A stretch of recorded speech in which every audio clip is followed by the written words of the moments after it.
का कर्जा माफ़ होता तो किसान लोग वापस बगावत क्यों करते? आपको गांव-गांव का एक जगह का रिपोर्ट दे दूंगा। अरे बाप रे बाप, बिजली बिल का तो मैं क्या ही बताऊं। आप बोलो तो मैं इन हैंड प्रूफ दे सकता हूं बिजली बिल का, क्या माफ़ हुआ क्या नहीं, तो बता देंगे कि बिजली बिल कितना ज़्यादा सस्ता हुआ है, कितना महंगा हुआ है। भिलाई का सबसे पुराना मार्केट बोरिया मार्केट, ऐसा मार्केट जो सुबह 4 बजे से शुरू होता है। जी हाँ, सुबह 4 बजे इसलिए शुरू होता है क्योंकि ये बोरिया गेट यानी स्टील प्लांट गेट के बगल में है, और जो नाइट शिफ्ट आते जाते हैं या जिनकी ड्यूटी शुरू होने वाली होती है वो यहाँ से होकर के जाते हैं। और ऐसा मार्केट जहाँ पर आपको सारी चीज़ें आसानी से मिलती हैं, लोग यहाँ पर खूब खरीदारी भी करते हैं, खूब लोग भी पहुँचते हैं। लेकिन आज हमारे पहुँचने का मकसद कुछ अलग है। हम पहुँचे हैं पब्लिक का मूड जानने के लिए। घोषणा पत्र दोनों ही पार्टी का नहीं आया है, तो पब्लिक क्या सोचती है घोषणाओं को लेकर के। चूँकि कांग्रेस के बड़े नेता आ रहे हैं और वो लगातार कुछ न कुछ घोषणा करके जा रहे हैं, पर बीजेपी अभी तक चुप है। बीजेपी का कहना है कि वो विधिवत जारी करेगी अपना घोषणा पत्र, लेकिन उससे पहले पब्लिक क्या चाहती है, पब्लिक को क्या सुविधा चाहिए, पब्लिक किस तरीके के नेता को चाहती है। आइए हम आज बोरिया मार्केट में पब्लिक का व्यू जानने निकले हैं और पब्लिक से जानते हैं कि उनका इस चुनाव को लेकर क्या नज़रिया है। चुनाव को लेकर कौन आएगा इस बार? चुनाव के लिए सर इस बार तमाम पार्टियां चल रही हैं सर। इस बार देखिए किसका पलड़ा भारी जाता है। आप किसको, आप क्या देखते हो क्या होना चाहिए? हम लोग तो सर कांग्रेस और भाजपा दोनों चल रही है। अभी देखो कौन आगे जाता है। वैसे तो करके आपकी पसंद क्या है? हमारी पसंद तो सर भाजपा ही है। आपका घोषणा पत्र दोनों पार्टी करती है, क्या होना चाहिए पब्लिक के लिए? पब्लिक के लिए क्या होगा, वही होगा बीजेपी। आप क्या चाहते हो, क्या सुविधा मिलनी चाहिए? बहुत सारी घोषणाएं होती है। कुछ सुविधा नहीं मिल रहा है मैम, कोई सुविधा नहीं मिल रहा है। खाली लोगों का, खाली नेताओं का बोल बच्चन है बस, है ना। ये सुविधा देंगे, कोई सुविधा कोई कुछ नहीं देता है। इलेक्शन जब तक आएगा तब तक आपके गोड़ पे गिरेंगे, पैर पे दरवाजे तक आएंगे। इलेक्शन खत्म होने के बाद मिलने जाओ तो भैया दिल्ली गए, तो भैया वहाँ गए, भैया वहाँ गए। बड़े नाराज लग रहे हैं भैया। लेकिन नाराज हुई मैं मैडम, इस चीज़ के लिए नाराज हुई। हम लोग जिताते हैं, आपको आदमी बनाते हैं, पार्षद चाहे कोई भी महामौन बनाते हैं। हम ही लोग को रोड के किनारे साइड करके बोला जाता है आप लोग खड़े होइए, पहले साहब जा रहे हैं। ये कोई बात होती है? हमारे ही चलते तो बने हैं। बिल्कुल, पब्लिक ही जनादेश देती है और पब्लिक ही यहाँ पर आज भगवान की भूमिका में, क्योंकि मतदान पब्लिक को करना है। तो अंकल आप कहाँ रहते हैं? सेक्टर 6। तो क्या लगता है इस बार कौन सी पार्टी आएगी चुनाव में? अभी कुछ पता नहीं लग रहा है कौन आएगा। भिलाई में कैसा मुकाबला लग रहा है? अभी कुछ बता नहीं पाएंगे। चलिए, ये अभी कुछ बताने की स्थिति में नहीं है, तो हम यहाँ पर अंकल जी भी आए हैं। अंकल जी, आप क्या लगता है, आपने तो बहुत सारे चुनाव देखे, क्या लग रहा है इस चुनाव में? कैसे क्या लगता है माने? कौन जीत रहा है? बहुत सारी घोषणा है। 5 साल कांग्रेस ने काम किया है, भाजपा फिर वादों के साथ में है। अब रुझान के हिसाब से और आदमी के व्यक्तित्व के हिसाब से मैं 72 साल का हूँ और इतने नेता देखा, विधायक देखा, बड़े बड़े मंत्री देखा, पर लेकिन देवेंद्र यादव जैसे सरल स्वभाव, नेक, हर बच्चे से और बूढ़ों का सम्मान करते हुए प्रणाम करना और काम भी करके दिखाया है वो। बिल्कुल, अंकल जी जिस हिसाब से कर रहे हैं उन्हें विधायक देवेंद्र यादव का बढ़िया लग रहा है। आप बताइए। देवेंद्र यादव ने जितना भ्रष्टाचार किया है भिलाई के इतिहास में कोई भी उतना भ्रष्टाचार नहीं किया है, और भिलाई के पूरे छत्तीसगढ़ के इतिहास में सबसे कोई भ्रष्ट व्यक्ति है वो देवेंद्र यादव है। और भिलाई के अंदर जब से देवेंद्र यादव जी विधायक बने हैं, भिलाई के अंदर सट्टाखोरी, जुआखोरी, नशाखोरी की भरमार हो गई है। युवाओं तो आप काफ़ी नाराज है विधायक से? आप काफ़ी नाराज है विधायक से?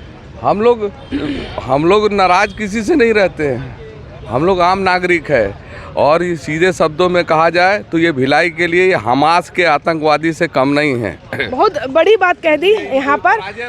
तो बिल्कुल यहाँ पर हम थोड़ा सा मार्केट के अंदर और चलते हैं। यहाँ पर ये जो कि देखिए, यहाँ पर आपको थोड़ा सा मैं मार्केट भी दिखाते जाती हूँ। यहाँ पे आपको कपड़ों से लेके फ्रूट, सब्जियाँ, राशन, हर चीज़ यहाँ पर मिलेगी। और लोग यहाँ पे भिलाई के लोगों के लिए ये जो मार्केट है ये बड़ा पुराना मार्केट है। क्या कहेंगे, इस बार किसकी सरकार? मैडम मिली जुली सरकार बननी चाहिए ताकि सबको डर रहे। हिंदुस्तान में वही हाल होना चाहिए। एक बीजेपी जो बनाई है ना मैडम और कांग्रेस, दोनों मिलकर बनाया ना, हिंदुस्तान का अच्छा हो जाएगा। बिल्कुल मिली जुली सरकार का रिएक्शन है। कुछ यहाँ पर और जुड़े हैं। आप क्या चाहते हैं, कैसी सरकार यहाँ पे, क्या लग रहा है छत्तीसगढ़ में? अभी हम तो किसान आदमी हैं, अभी तो कांग्रेस तो कर्जा माफ किया है, तो कांग्रेस की सरकार आना चाहिए। तो बिल्कुल किसान है तो आपको फायदा बहुत मिला है। मिला है, अब तो कांग्रेस सरकार आना चाहिए। बिल्कुल कांग्रेस, किसान खुश है कांग्रेस से। तो और हम आगे बात करते हैं, क्योंकि यहाँ पर सबसे अच्छी बात है कि इस मार्केट में आपको हर वर्ग के लोग मिलते हैं, व्यापारी भी मिल जाएंगे। और देखिए यहाँ पर सुबह सुबह ड्यूटी करने वाले सबसे ज़्यादा यहाँ पर आपको बीएसपी कर्मी नज़र आएंगे, सर्विस क्लास के लोग नज़र आते हैं, शॉपिंग करने के लिए पहुँचते हैं। और यहाँ पर देखिए ये बताना चाहूँगी कि बोरिया गांव हुआ करता था किसी ज़माने पे, लेकिन भिलाई स्टील प्लांट की स्थापना के बाद बोरिया गांव प्लांट के अंदर चला गया और अधिग्रहण हो गया ज़मीन का। उसके बाद यहाँ पर किनारे में एक छोटा सा मार्केट लगा करता था शुरुआती दौर में। तो यहाँ पर देखिए यहाँ पर चाय नाश्ते की व्यवस्था, तो हम लोग थोड़ा सा यहाँ पर आते हैं। भैया क्या लगता है इस बार किसकी सरकार? सरकार का तो भाजपा का आना चाहिए। क्यों भाजपा की? कांग्रेस ने तो बहुत काम कराया है। भाजपा ने भी काम कराया है, कांग्रेस परिवर्तन तो होना चाहिए। बिल्कुल परिवर्तन होना चाहिए। तो यहाँ पर परिवर्तन को लेकर के हम कुछ और युवा वोटर है, वोट देंगे इस बार? जी हाँ। क्या लगता है किसकी सरकार बनेगी? अब वो तो बताया नहीं जा सकता। आप अपना वोट मत बताओ, लेकिन रुझान समझ में आता है? नहीं वो सब। चलिए कोई बात नहीं, रुझान समझ में नहीं आता। तो हम यहाँ पर देखें, यहाँ पे कुछ और, यहाँ पे चाय बन रही है गर्मा गर्म, और चाय के साथ में थोड़ी सी चुनावी बातें भी हो जाए। किसकी सरकार लगती है कि कौन जीतना चाहिए? देखिए भूपेश सरकार तो अभी तक चली है 5 साल। मुझे नहीं लगता कि लोग बाग बहुत ज़्यादा संतुष्ट हैं उसमें। अभी परिवर्तन चाह रही है अभी, और रैलियां बहुत सारी निकली इन लोग का वैसे ही था। तो अभी ये जो परिवर्तन रैली है भाजपा की तरफ से, मुझे लगता है थोड़ा संतुष्ट पद होगा। मतलब परिवर्तन आएगा? हाँ, मुझे 90% ऐसा लग रहा है कि परिवर्तन होना ही है। और ऐसे भी क्या है कि अगर 5 साल किसी सरकार को दे दे तो लास्ट में जाते जाते 4 साल 5वें साल में सैचुरेट हो जाती है वो। तो परिवर्तन होना, चेंजिंग होना बहुत ज़रूरी है आम पब्लिक के लिए। बिल्कुल। तो घोषणाओं को लेकर के बात होती है, बहुत सारी घोषणाएं होती है, कुछ पूरी होती है, कुछ अधूरी रह जाती है। पब्लिक के लिए क्या जरूरी है सबसे ज़्यादा? देखिए अभी हमारा जो भारत है ना, अभी क्या बेसिक जो बिल्डिंग ब्लॉक्स है, ये अपना जो भारत में जो करप्शन है वो एकदम नीचे लेवल तक आ गया है। तो that needs to be finished, वो ख़त्म करना है। तो ख़त्म करने के लिए जो आपका जो बेसिक नीड्स, बेसिक जो ज़रूरतें हैं, वो जब तक आप पूरा नहीं कर, जैसे जीएसटी है। जीएसटी एक ऐसा बेसिक चीज़ है कि अपन उसको यदि फुल्ली लागू कर दें, या फिर जो अपना इलेक्ट्रॉनिक ट्रांसफ़र है मनी का, यदि कम्प्लीटली कर दे, तो हम लोग का कम से कम 90% जो करप्शन है ख़त्म हो जाएगा। तो जो भी सरकार इस तरफ काम करेगी, वो एक्चुअली भारत का जो पूरा पुराना जो आगे का भविष्य है वो मतलब बनेगा। तो मेरा ये कहना है कि चेंज हमेशा आते रहना चाहिए। बिल्कुल चेंज की बात कही आपने। अभी बहुत सारी घोषणाएं हो रही हैं, कर्जा माफ़ी किसानों का, महिलाओं का 100% कर्जा माफ़ी, सिलेंडर में इतने कम होंगे, इसमें इतने कम होंगे, तो शराबबंदी होगी, क्या लगता है? नहीं, there should not be any subsidy. Subsidy किसी में नहीं होना चाहिए। आप कमाइए और लीजिए। सब्सिडी दे रहे हो मतलब दैट इज आप सिस्टम को वीक कर रहे हो। जो भी सिस्टम को वीक, सब्सिडी होना नहीं चाहिए। आप कुछ कह रहे हैं? मैं कह रहा था, देखिए यहाँ की जो छत्तीसगढ़ की जनता है, वो यहाँ पर जो है कांग्रेस की सरकार है, सेंटर में जो है बीजेपी की सरकार। लेकिन यहाँ का एक अधूरा सपना है कि एक डबल इंजन की सरकार अगर होती तो ज़्यादा बेहतर होता। सेंटर से जो रिलीज़ होता है, यहाँ पर फट से लपक लेते हैं यहाँ कांग्रेसी लोग कि हाँ ये हमने कराया है ना। तो वो चीज़ यहाँ पर नहीं होना चाहिए। मतलब श्रेय की राजनीति जो। यस बिल्कुल, मैं बस वही कहना चाहता हूँ। घोटाले के बारे में सभी लोग जानते हैं। बिल्कुल, घोटाले की बात करते हैं। हमारा चाय बना रहे भैया, क्या कहना चाहेंगे, किसको? समय नहीं है, समय नहीं है। बिल्कुल, ग्राहक बहुत खड़े, तो कोई बात नहीं, हम लोग ग्राहकों से बात करते हैं। इतने बिजी हैं क्योंकि इन्हें चुनाव से मतलब ही, इन्हें अपनी रोजी रोटी से मतलब है। बिल्कुल सही बात। क्या कहना चाहेंगे, क्या होना चाहिए? होना तो बहुत कुछ चाहिए। इस बार के चुनाव में पता भी चलेगा। दादा क्या कहते हो? सब बढ़िया है, जो है ठीक है। मतलब कुछ इतना चुनाव देख लिए, कुछ बदलाव नहीं चाहते हो? अब क्या बदलाव चाहेंगे, बदल के भी आएंगे तो वही रहेगा, और नहीं भी करेंगे तो वही रहेगा। होगा परिवर्तन। लोगों की रोज जिंदगी कुछ नहीं बदलती, कई बार कुछ चीज़ें बदलती हैं, कुछ नहीं बदलती है। लेकिन यहाँ पर हम आपको जो दिखा रहे हैं पब्लिक व्यू है, और पब्लिक व्यू की बात है तो जब ये चीज़ माइक में बोलना सबसे ज़्यादा जो चीज़ें हैं कि सबसे ज़्यादा चुनावी चर्चा का कहीं होती है वो है पान ठेला, चाय ठेला और ऐसे नुक्कड़ और ऐसे बाजार जहाँ पर लोग बिंदास बोलने को तैयार होते हैं। तो भाई साहब आप लोग कुछ बोलना चाहेंगे?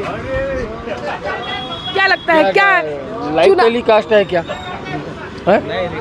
आप बोलिए क्या बोलना चाहती है? चुनाव है अभी, दोनों पार्टियों का घोषणा पत्र आ रहा है, कई चीजें मुफ्त है, कहीं कुछ फ्री है, कहीं कुछ है, तो क्या लगता है किसकी सरकार आएगी और क्या होना चाहिए? पब्लिक की सबसे ज़्यादा ज़रूरत क्या है? देखिए, भूपेश सरकार 5 साल विकास किया है, उसके नाम से अभी पूरे प्रदेश में कांग्रेस की सरकार ही बनेगी दोबारा, और हो सके तो आने वाले भविष्य में हैट्रिक भी मार सकता है, क्योंकि भूपेश बघेल जी ने देश और दुनिया में नाम कमाया है, पूरे इंडिया में नाम होता है। और रही सवाल लोक लुभावन वादा घोषणाएं पत्र, बहुत अच्छी घोषणाएं की है और जनता के जो वादा किए हैं वो भूपेश सरकार जी करते आ रहे हैं। तो क्या शराबबंदी हुई क्या भूपेश सरकार? खैर ये तो जन स्वास्थ्य जन आकांक्षाओं के अनुरूप उन्होंने एक समिति बनाई थी, उसमें न विपक्ष और पक्ष दोनों का कमेटी ने कोई फैसला कर नहीं पाया।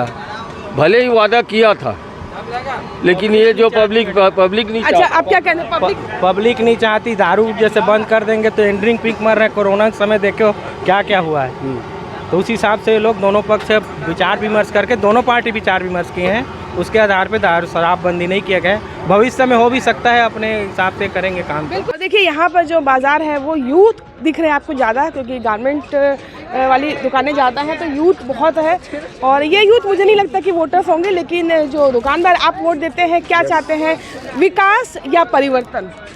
परिवर्तन प्लस विकास दोनों। तो क्या लगता है कांग्रेस ने जो विकास किया है वो सफिशिएंट नहीं है? क्या विकास किया है? विकास क्या किया आप बता सकते हैं? बहुत सारी चीज़ें हुई, किसानों का कर्जा माफ़ हुआ है, बहुत सारी चीज़ें बनी हैं, बहुत सारा कर्जा माफ़ होता तो किसान लोग वापस बगावत क्यों करते? आपको गांव-गांव का एक जगह का रिपोर्ट दे दूंगा कि अभी भी किसान वापस वो कर रहे हैं कि अगर कर्जा माफ़ हुआ है तो फिर वापस भूपेश बघेल को लाना चाहेंगे वो, है ना। वो आपको इलेक्शन ज़्यादा दिन नहीं है, 1 मंथ है अभी दिन, आपको दिख ही जाएगा 1 मंथ में कि क्या इलेक्शन का रिजल्ट है और क्या उन लोग किसान ने कर्जा माफ़। बिजली बिल भी माफ़ हुआ होगा आपका? अरे बाप रे बाप, बिजली बिल का तो मैं क्या ही बताऊं, आप बोलो तो मैं इन हैंड प्रूफ दे सकता हूं बिजली बिल का क्या माफ़ हुआ क्या नहीं। आप यहाँ छोड़ो, जो बिजली ऑफिस जो बोलते हैं ना, बिजली ऑफिस के निकटतम, वो दूर की बात छोड़ो, बिजली ऑफिस के निकटतम रेडियस में अगर आप 10 किलोमीटर के रेडियस में ही अगर चेक कर लोगे ना, घर घर जाके अगर सर्वे भी कर लोगे ना, तो भी आपको एक एक आदमी से एक जो घर की लेडीसें होती हैं जो खुद जानती है बिजली बिल का दर्द, है ना, जो बिजली बिल आता था, वो आप उनसे जाके एक चीज़ का रिपोर्ट भी ले लोगे तो बता देंगे कि बिजली बिल कितना ज़्यादा सस्ता हुआ है, कितना महंगा हुआ है। बिल्कुल, बिजली बिल को लेकर के भी यहाँ पर बहुत सारे लोग नाराज़ हैं, तो नाराज़गी और तारीफ दोनों मिल रही है, क्योंकि मौजूदा सरकार के कुछ लोग काम पसंद कर रहे हैं, कुछ की नाराज़गी है, और जाहिर सी बात है मतदाता है तो नाराज़गी भी दिखाएंगे और खुशी भी दिखाएंगे, क्योंकि यही मिला जुला असर होता है जब सरकार बनती है और बिगड़ती है। तो हम अब आगे चलते हैं, अब हम थोड़ा सा और आपको दिखाते हैं कि वहाँ के लोगों का क्या सोचना है। देखिए, आपको ये मार्केट दिखा रहे हैं और अब हम पहुँच चुके हैं जहाँ राशन मिलता है, और ये जो अलग अलग सेक्टर्स यहाँ पर बटे हुए मार्केट के अंदर, लेकिन सारी चीज़ें आपको यहाँ पर मिलती है। तो सारी चीज़ें तो मिल रही, लेकिन लोगों के बहुत सारे मिले जुले विचार भी मिल रहे हैं। तो आइए हम चाचा से जानते हैं। चाचा, किस बार क्या लगता है, इस बार वोट देने जा रहे हो, किसकी सरकार बनेगी? किसकी सरकार बनेगी जब काम मालूम है। आपको क्या पसंद है, भूपेश जी काम पसंद आया या भाजपा की परिवर्तन की बात पसंद आ रही है? अभी कुछ नहीं बता सकते मैं। बिल्कुल, कई ऐसे मतदाता हैं जो साइलेंट है, सिर्फ वोट देके बताएंगे कि वो किसे चाहते हैं। तो यहाँ पर ये जो आगे हम कुछ और लोगों से बातचीत करने के लिए चलते हैं। यहाँ पर चुनाव है अभी, आप लोग क्या, बिजली बिल भी हाफ हुआ होगा आप लोगों का, बहुत सारी चीज़ें मिली होगी, तो इस बार आपको क्या लगता है, कांग्रेस सरकार आएगी कि भाजपा की? अब इसके बारे में तो मैं नहीं कह सकती मैडम, वो तो जनता के ऊपर है। आपको कितना फ़ायदा मिला है, घोषणा और क्या होना चाहिए था आपके हिसाब से जो नहीं हो पाया? होने का तो बहुत कुछ होना चाहिए मैडम, मतलब ग्रामीण क्षेत्रों में ज़्यादातर हुआ है जो भी हुआ है, अपने नगरीय क्षेत्रों में, शहरी क्षेत्रों में तो उतना कुछ हुआ नहीं है।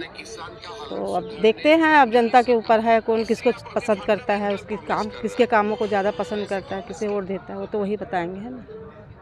तो इसके बारे में तो मैं भी उतना ज़्यादा क्लियर कुछ कह नहीं वोट देने जाएंगे कि नहीं? बिल्कुल जाएंगे वोट देने, वोट तो हमारा अधिकार है। बिल्कुल सही बात कही, वोट हमारा अधिकार है। और हम भी अपने चैनल के माध्यम से अपील करना चाहते हैं कि आप 17 नवंबर को सारे काम छोड़कर सबसे पहले वोट देने जाइएगा, क्योंकि आपका कीमती वोट और इस वोट के ज़रिए ही आप एक बेहतर सरकार बना सकते हैं। कोमल धनेसर, IBC 24 भिलाई।